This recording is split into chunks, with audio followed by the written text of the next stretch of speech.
So I had just had my second boy. I was living in downtown Los Angeles, right on Skid Row. It was a really awesome setup. My ex-husband is my dance partner, and we were co-running a dance studio. It was a very unique setup. We lived in the dance studio. It was really awesome. But after 5 years being there, it was really starting to weigh on me. We had built such an amazing community, but we really needed to find a healthier environment for our kids. My oldest at that point had been getting very sick a lot. We were trying to figure that out.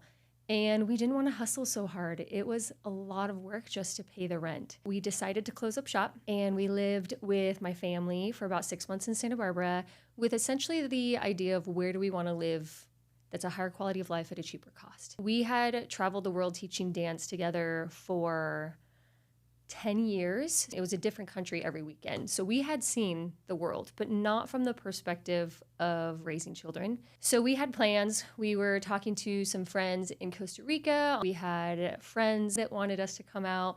We were really going to go all over the place. We went to Portland first. I loved Portland. It was my vibe. It was beautiful. But two things. One, it was already too expensive.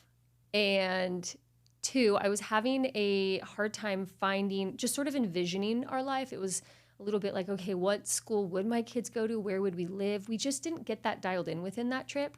Oh, and I guess the third thing would be the homes were more skinny and tall, which now you're seeing development-wise here in Boise. But at that time, that didn't work for us because as dancers, we love living and working in the same place. We knew we wanted to convert part of our house into a dance studio for filming for our online dance school.